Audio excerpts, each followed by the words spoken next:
오늘은 바리새인과 사두개인의 누룩을 주의하라 라는 제목으로 말씀을 전하겠습니다.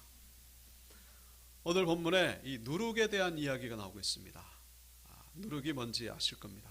이 빵이나 떡을 만들 때 반드시 필요한, 그래서 우리의 삶에 있어서 아주 필수적인 그런 요소가 되고 있습니다만, 이 성경에 나오는 누룩은 예수님이 그 천국에 대한 비유에서 말씀하신 것을 제외하고는 모두가 다 이 부정적인 의미로 사용되고 있는 것을 보게 됩니다. 그래서 출애굽기 12장에도 보시면 너희는 이래 동안 무교병을 먹을지니 그 첫날에 누룩을 너희 집에서 제하라. 첫날부터 일곱째 날까지 유교병을 먹는 자는 이스라엘에서 끊어지리라. 레위기 2장 11절 너희가 여호와께 드리는 모든 소제물에는 누룩을 넣지 말지니 너희가 누룩이나 꿀을 여호와께 화제로 드려 사르지 못할지니라. 자, 그리고 오늘 본문에서도 이 바리새인과 사두개인의 누룩, 그 누룩이 있도록 하면 안 된다. 누룩 없애라. 그런 얘기죠. 이 누룩이 성경에서 뭐 누룩이 무슨 뭐 긍정적이고 부정적인 뭐가 있겠습니까만은 이 영적인 의미로 볼 때 이 부정적인 의미로 사용되는 이유는 다른 것이 아니라 원래의 기능, 원래의 모습을 잃어버리게 만드는, 좋은 의미로 변함입니다만은 나쁜 의미로는 변질이죠. 그러니까 순수성을 잃어버리게 만드는 것이 바로 누룩이기 때문이다 라고 그렇게 해석할 수가 있습니다. 그래서 이 레위기 2장에 나오는 이 말씀, 레위기 2장 11절 소제물에는 누룩을 넣지 말지니, 그러니까 하나님 앞에 그 소나 양, 이 짐승을 제물로 드리는 경우가 대부분입니다만은 곡물을 제물로 드리는 경우가 있습니다. 근데 곡물을 드릴 때 그냥 곡물을 드리는 경우도 있지만은 곡물을 빻아가지고 그걸 밀가루처럼 만들어가지고 그거를 빵이나 떡으로 만들어가지고 하나님 앞에 드리는 그런 소제가 있습니다. 그러니까 굽거나 냄비에 끓이거나 아니면은 또 튀기거나 그래가지고 이제 이렇게 드리는 경우가 있는데, 그때에 누룩을 넣어서 만든 떡이나 빵은 안 된다. 이게 무슨 얘기입니까? 하나님 앞에 나갈 때에 꾸미지 말라는 거예요. 하나님 앞에 나갈 때는 세상의 모든 것 내려놓으라는 거예요. 있는 모습 그대로, 벌거벗은 그대로. 네가 도대체 뭐냐, 하나님 앞에서. 세상에 뭐 이런 거 저런 거 가졌다는데 그거 다 내려놔라. 있는 모습 그대로 나아가라는 그런 의미가 담겨 있는 말씀이죠. 그래서 이 본문에 나오는 바리새인과 사두개인의 누룩, 변질됐다 그런 얘기예요. 한마디로 바리새인과 사두개인들 하나님 앞에 영적 지도자인 것 같은데 변질됐다 그런 얘기죠. 그래서 이 말씀은 오늘 이 시대를 살아가는 우리에게 주시는 메시지이기도 하죠. 그렇다면 우리가 경계해야 될 바리새인의 누룩은 무엇일까? 바리새인의 누룩, 그건 한마디로 외식이라고 말할 수 있습니다. 외식. 누가복음 12장 1절 그동안에 무리 수만 명이 모여 서로 밟힐 만큼 되었더니 예수께서 먼저 제자들에게 말씀하시되 바리새인들의 누룩 곧 외식을 주의하라. 외식이 뭡니까? 꾸미는 거죠. 겉으로 드러나는 거를 추구하는, 그 내면적인 변화, 어떤 본질적인 거를 건드리지 못하고 겉도는 거예요. 겉도는 겁니다. 예를 들면 우리 아이가 엄마한테 용돈 달라고 해야 되는데, 뭘 사달라고 해야 되는데 그 사달라고 하지 못하고 계속 이상한 다른 얘기만 하는, 그걸 사달라고 해야 되는데 그 얘기를 못하고 그냥 겉으로만 빙빙 도는, 본질에서 벗어난. 여러분, 본질이 뭡니까? 신앙의 본질은 뭡니까? 뭐 여러 가지가 있겠습니다만 특별히 하나님의 말씀. 바리새인의 누룩이라고 하는 것은 뭐 다른 거 여러 가지 있겠습니다만 하나님의 말씀보다는 인간의 생각, 인간의 전통, 인간의 해석을 더욱더 우선시하는, 하나님의 말씀을 있는 그대로 받아들이지 못하고 거기에 어떤 세상적인 생각이 들어간 것, 그거를 더 우선시하는. 그래서 마태복음 15장 9절에 그런 말씀이 나오죠. 사람의 계명으로 교훈을 삼아 가르치니 나를 헛되이 경배하는 도다 하였느니라.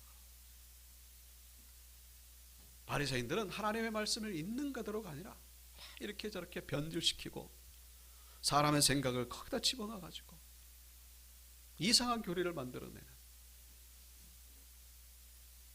제가 얼마 전에 그 온라인상에 어떤 분하고 대화를 나눈 적이 있습니다. 이분이 어떤 분이냐면은 기독교인이에요. 그런데 이 창조와 진화를 동시에 믿는, 그러니까 창조도 믿고 진화도 믿는. 그래서 이제 제가 그분한테 그런 질문을 했습니다. 아담은 창조되었는가 진화되었는가? 그렇게 물었더니 이분이 뭐라고 저한테 대답을 하냐면은 저보고 저는 성경을 문자 그대로 믿는 바리새인이라고 그렇게 저한테 얘기를 합니다. 그래서 이분의 말 자체가 틀렸죠. 성경 말씀 그대로 믿는 사람은 바리새인이 아니죠. 있는 그대로 못 믿는 사람들이 이 바리새인이기 때문에. 결국 이분의 얘기는 아담을 못 믿겠다 그런 얘기죠. 아담이 실제 인물, 어떤 역사적인 사건임을 믿지 못하는 거예요. 그냥 어떤 비유의 말씀. 그냥 이 창세기는 비유지 그게 무슨 실제 일어난 일이냐 이제 그런 거죠. 그래서 제가 다시 한번 물었습니다. 그럼 예수의 역사성을 믿느냐?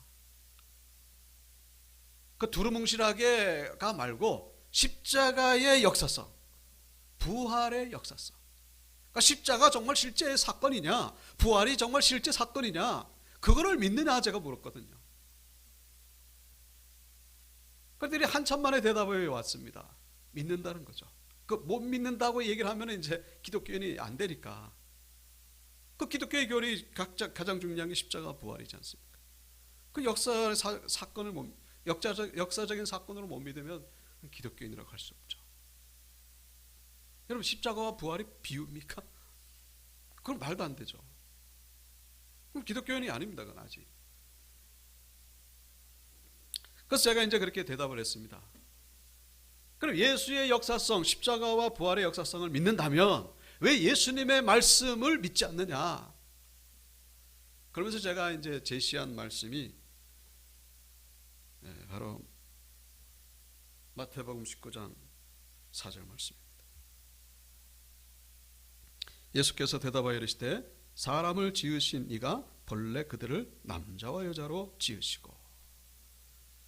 예수님이 여기서 사람이라고 하는 것은 아담을 의미하죠. 아담을 어떻게 지으셨다? 뭡니까? 크티죠. 이게 창조의 의미예요. create. 무슨 뭐 그 유인원이 어떤 진화돼 가지고 아담으로 됐다 뭐 그렇게 보는 그 이단들도 있잖아요. 그리고 아담도 창조하셨지만 하나님은 또 진화의 방법으로 또 세상을 창조하셨다 뭐 그렇게 보는 사람들도 있고. 여러분 교회 내에 그런 사람들이 얼마나 많은지 몰라요. 여러분 저거는 어떻게 뭐 부인할 수 없는 말씀이죠. 예수님이 하신 말씀이에요. 아담은 창조되었다. 진화된 것이 아니라 창조는 뭐예요? 창조면 창조고 진화면 진화지. 창조와 진화를 함께 믿는 것.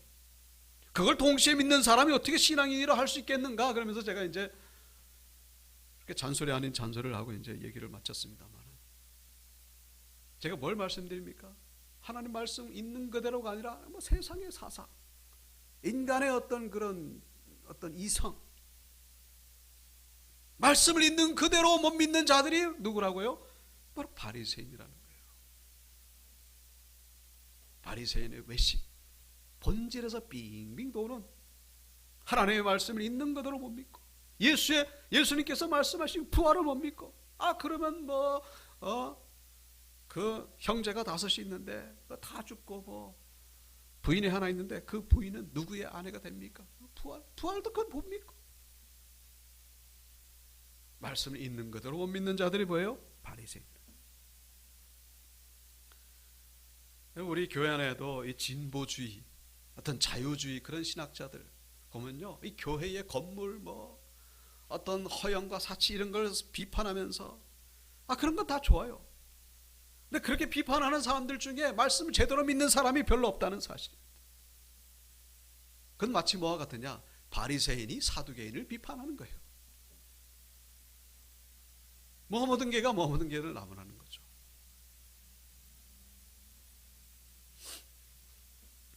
우리는 말씀으로 돌아가는 자들이 되어야 된다는 것입니다. 오늘 본문에서 예수님이 이 바리새인의 누룩을 조심하라고 하고 말씀하신 것이 뜬금없이 하신 것이 아니라 이 1절에 보시면요, 16장 1절에 바리새인과 사두개인들이 와서 예수를 시험하여 하늘로부터 오는 표적 보이기를 청하니, 좀 기적 좀 보여달라 그런 얘기죠. 그랬더니 예수님이 4절에 뭐라고 말씀하십니까? 악하고 음란한 세대가 표적을 구하나 요나의 표적밖에는 보여줄 표적이 없느니라. 여러분, 오늘 이 16장을 봤습니다마는 그 전 15장에 그 유명한 칠병이어 기적이 나옵니다. 그리고 14장에 오병이어 기적이 나오죠. 오병이어 기적, 칠병이어, 그 다음에 수많은 기적을 행하셨어요. 그런데 바리새인과 사두개인들이 와가지고 또 기적을 보여달라는 거예요. 못 믿겠다 그런 얘기죠. 당신이 하나님이 보내신 자인 걸 못 믿겠다. 여러분, 인류 역사 가운데 누가 오병이어의 기적을 행하는 사람이 있습니까? 도대체 누가 죽은 자를 살리고 물리를 걷는 자가 도대체 이거는 하나님이 아니고서는 도저히 행할 수 없는 그런 기적인데, 그걸 보고도 못 믿겠다는 건 뭐예요? 안 믿겠다 그런 얘기죠. 안 믿겠다 그런 얘기예요. 예수님의 말씀을 있는 그대로 믿지 못하고 자꾸만 이성을 가지고 인간의 어떤 지혜를 가지고 판단하고 어떤 세상의 사조를 가지고 거기에 섞어가지고 이건 뭐 하나님 말씀을 그대로 믿는 것이 아니에요. 그게 바리새인이라는 사실. 우리 안에도 그런 바리새인의 누룩은 혹시 없는지 그것을 우리가 돌이켜봐야 된다 그런 얘기죠. 요나의 표적이라고 하는 것은 결국 십자가와 부활을 의미하는 것입니다. 내가 죽어야 되겠다 이제는. 내가 너희들의 죄를 위해서 내가 죽고 부활해야 되겠다. 더 이상의 기적은 없다.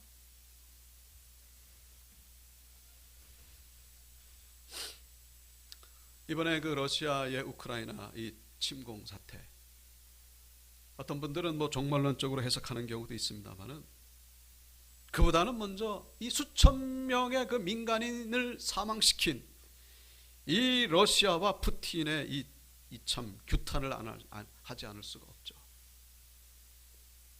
20세기에 이 멀쩡한 백주 대낮에 얼마나 많은 사람들이 고통당하고 있습니까?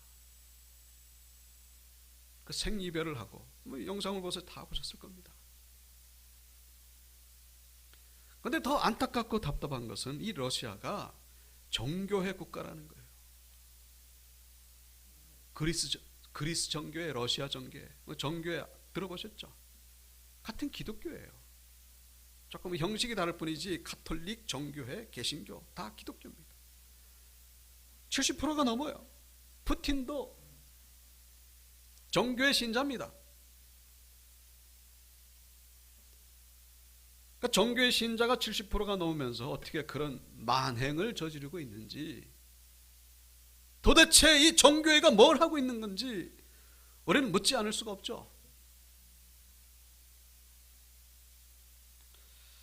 특별히 그 정교회, 지금 한국 정교회 미사 드리는 모습입니다. 제가 여기에 대해서는 다음에 말씀드리기로 하고, 이 정교회는 가톨릭 같은 경우는 그 로마 교황청 그 수장이 한 명입니다만은, 정교회는요 나라마다 수장이 각각 따로 있어요. 그래가지고 러시아 정교회, 그리스 정교회, 뭐 폴란드 정교회, 루마니아 정교회, 그러면서 한 14개 정도 있습니다만, 이 러시아의 그 수장이 키릴이라고 하는 사람입니다. 이 키릴 이분이 그 러시아가 우크라이나를 침공하고서 한 3일째 되는 날 그 공식 석상에서 그런 성명서를 발표한 적이 있습니다. 우리는 사악하고 적대적인 외세가 우리를 비웃도록 내버려둬서는 안 된다. 즉 우리는 우리 인민사회의 평화를 유지하고 동시에 이 일치를 파괴할 수 있는 모든 외부의 행동으로부터 우리의 공통된 역사적 조국을 수호하기 위해 모든 노력을 다해야만 한다. 이 얘기는 결국 푸틴을 지지한다 그런 얘기예요. 그 우크라이나가 가지고 포탄을 퍼붓고 사람들을 죽이고 있는데 그럼 잘하고 있다 그런 얘기죠. 러시아 정교회 수장이 되는 사람이 그 지경에 있으니, 여러분, 예수 그리스도의 말씀을 믿고 따라가는 자들이 저런 일을 보고 그냥 가만히 그냥 저 잘한다라고 말하는 것, 이게 정상이겠는가 하는 것이죠. 2차 세계대전 때 히틀러 600만 대학살 잘 아시죠? 그때의 기독교 대표라고 할 만한 이 교황 뭘 했을까요? 뭐 한마디라도 했을까요? 침묵했습니다. 유대인들 몇백 명 뭐 이렇게 숨겨졌다고 한 그런 기록만 있을 뿐이지 그 수백만 명이 그 짐승처럼 죽어가고 있는데 아무 소리도 안 하고 그저 그냥 우리 가톨릭 신자들 보호해 주면은 네 마음대로 해라 그러면서 비밀 협약을 맺었다고 하는 그것이 사실로 드러나가지고 지금까지도 비난을 당하고 있습니다. 그때 당시 교황이 바로 비오 11세였죠.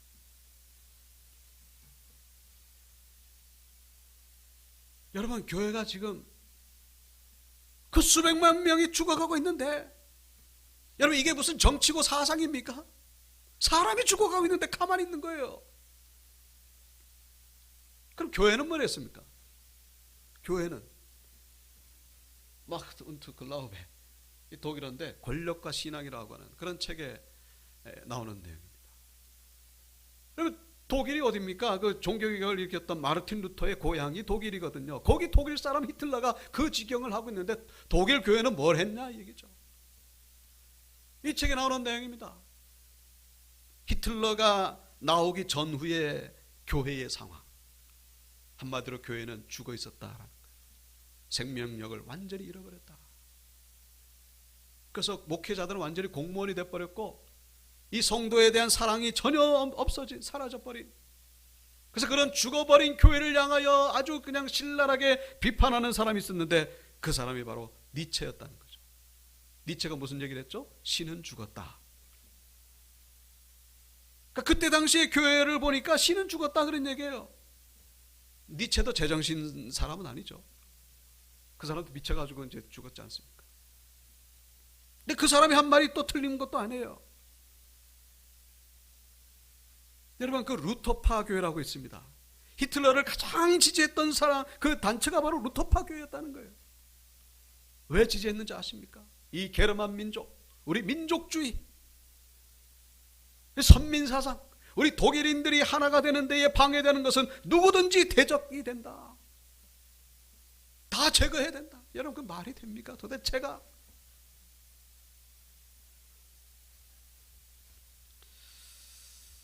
물론 깨어있는 보네퍼 같은 그런 양심 있는 자들도 있었죠. 그러나 소수에 불과했다. 불행한 결과를 막을 수가 없었다는 거예요. 제가 지금 뭘 말씀드립니까? 예수 그리스도의 말씀으로 돌아가지 않으면 되풀이 된다는 거예요. 되풀이 된다는 거예요. 우리는 말씀으로 돌아가야 돼요. 그게 바로 본질입니다. 본질. 남이 어떻든지 간에 내가 먼저 하나님 앞에 돌아서야 된다는 사실.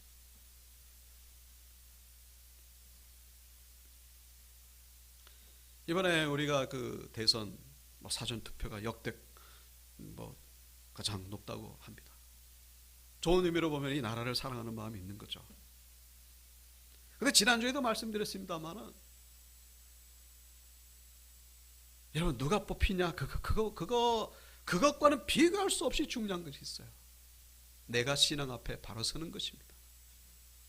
내가 말씀 앞에 바로 서지 않으면요, 누가 뽑히지 똑같은 거예요. 똑같은 거예요. 정말로 이 나라를 사랑하신다면 기도하시기 바랍니다. 하나님을 뜨겁게 사랑하세요. 말씀으로 돌아가시고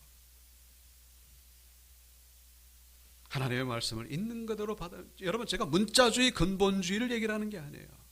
말씀 한 구절 한 구절 그렇게 믿는 걸 얘기를 하는 것이 아니라 하나님의 창조, 예수 그리스도의 십자가 부활 재림, 예수 그리스도의 절대 유일성, 이 중요한 교리는 우리가 말씀 그대로 믿어야 된다는 거예요.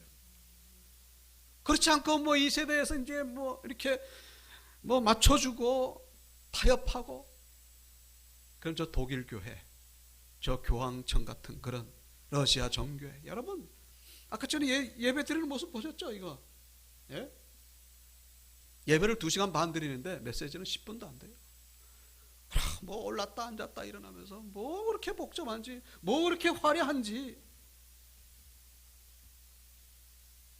이 주교 보십시오. 왜 이렇게 화려하게 입었는지. 왜 저렇게 입죠 도대체? 무당도 아니고 본질에서 벗어나 말씀에서 벗어나다 보니까 뭐 희한한 괴물이 나오는 거예요. 괴물이. 사랑하는 성도 여러분, 말씀으로 돌아가시길 주의 이름으로 축원합니다.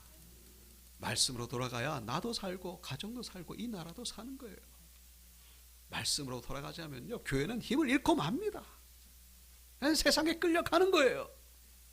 세상에 끌려가가지고 전부 다 시궁창에 들어갈 수밖에 없다는 사실. 진화론도 믿고 창조론도 믿고. 자, 오늘 본문에서 우리가 살펴봐야 될 이 사두개인의 누룩, 바리새인의 누룩은 뭡니까? 말씀의 본질에서 벗어나. 사두개인의 누룩은 한마디로 세상에 대한 어떤 욕심이죠. 세상에 대한 어떤 두려움, 온통 육신적인 데만 관심을 가지는, 영적인 데는 관심이 없는 그런 누룩이 바로 사두개인의 누룩.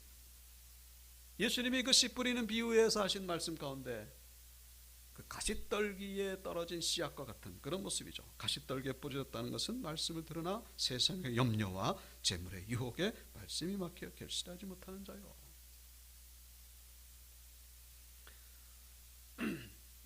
이게 예수님 당시에 이 두 파는요, 그 몇 개의 그 또 종교 단체가 있습니다만은 대표적인 두 단체죠.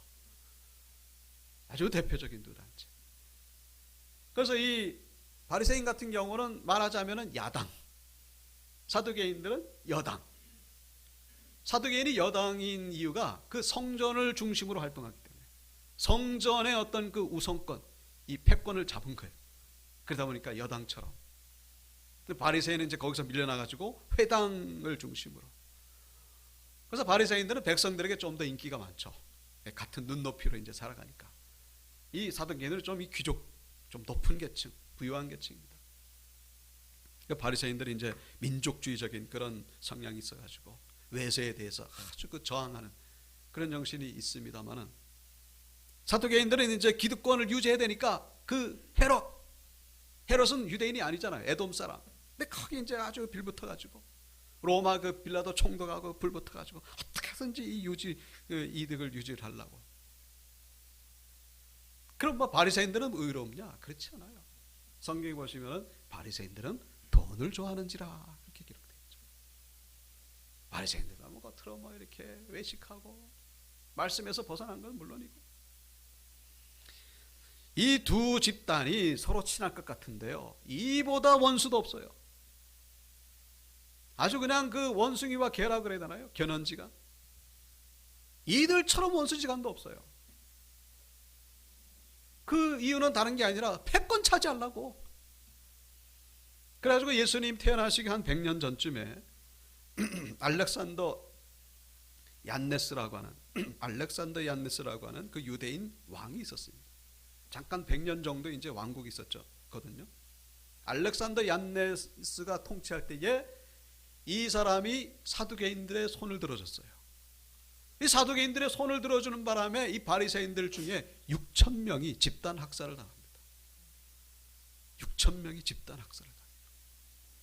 그러니까 예수님으로부터 뭐 100년도 안 됐어요.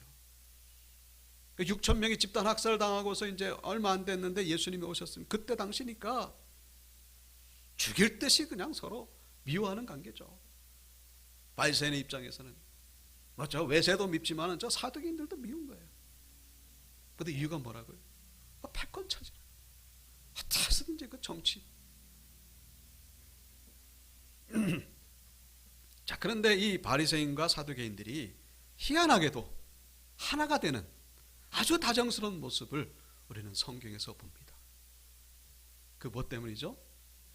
예수님 죽이려고. 희한하게도 그런 원수가 없는데 아주 예수님 죽이는 데 있어가지고는 아주 그냥 둘도 없이 친한. 다른 사람이 보면 오이 쟤들 원래 친했나 그럴 정도. 그래서 나오는 성경 구절이 이제 그런 거죠. 바리새인과 사두개인들이 와서 예수를 시험하여 하늘로부터 오는 표적 보이기를 전하여 그 이튿날은 준비일 다음 날이라 대제사장들과 바리새인들이 함께. 대제사장과 바리새인들이 여기다 좀 첨언한다면 손을 잡고서 뭐 이렇게라도 약간 과장되게 표현한다면 아주 그냥 예수님 죽이는 데 있어가지고 하나 된. 왜 그렇죠? 갑자기 혜성처럼 나타난 예수님이 자기네들하고 신앙의 노선이 전혀 다르고 도대체 누구지? 그리고 안식일에 막 일을 하면서 그리고 하나님의 아들이라고 선포하고 이 바리새인들은 그때 예수님을 죽이려고 결심했죠. 그리고 예수님이 성전에 들어가가지고 장사하는 자들을 다 뒤집었고 그래서 성전을 정결케 하니까 그때 사두개인들은 예수를 잡아 죽여야 되겠다 결심을 하죠. 그리고 예수님이 기적을 일으키면서 백성들을 막 이끌고 다니면서 백성들이 온통 예수님을 존경하고 따르니까 거기에 그냥 시기 질투.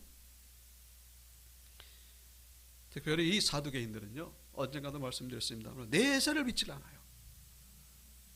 부활도 믿질 않고 천사가 있는 것도 믿질 않고 그나마 바리새인들은 믿죠. 사두개인들의 관심은 오직 이 땅에 있는 것, 이 세상에 있는 것. 이 세상에서 어떻게 하면 이득을 취할까? 그냥 눈에 불을 밝히면서. 이게 바로 사두개인들이죠. 사두개인들의 누룩은 뭐라고요? 이 세상에 있는 것, 세상에 대한 욕심, 세상에 대한 미련.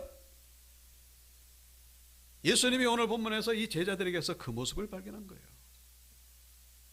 제자들이 떡이 없다고 그러면서 예수님이 누룩에 대해서 말씀하시니까 이게 동문서답이죠. 너희는 저 바리새인과 사두개인의 누룩을 조심해서 하라 그랬더니 떡이 없다고 예수님이 떡 찾는가 보다 그러면서 눈에는 뭐만 보인다고, 귀에는 뭐만 들린다고, 온통 육신적인 생각에 가득 차 있는 제자들을 보면서 예수님이 거기서 이 사두개인의 그림자를 보셨다라는 것이죠. 너희들 사두개인들 닮아갈래? 그런 얘기죠. 야, 너희들 오병이어 기적, 칠병이어 기적을 그 본지가 언젠데 그 떡 하나 가지고 떡 하나밖에 없다 그래가지고 그렇게 염려하고 근심하냐?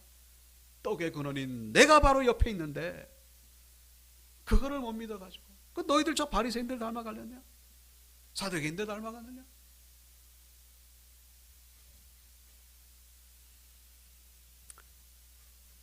사랑하는 성도 여러분, 예수님은 우리의 영적인 구원자가 되실 뿐만 아니라 육적인 구원자도 되신다는 사실을 기억하시길 주 이름으로 축원합니다. 우리의 영적인 문제만 해결해 주시는 분이 아니라 육적인 문제도 해결해 주시는 분이시라는 사실입니다. 기독교가 들어간 나라들 이상하게도 잘 살잖아요. 예? 그 농사가 잘 되고 저 북한이 왜 저렇게 못 삽니까? 저렇게 입이 닳도록 제가 말씀드렸죠.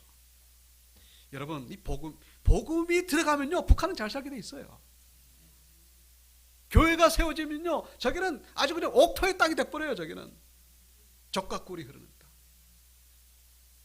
다른 비결 없어요. 무슨 농학자를 들여다 놓고 경제학자를, 예수만 잘 믿으면요 육신적으로 복을 받게 된다는 사실.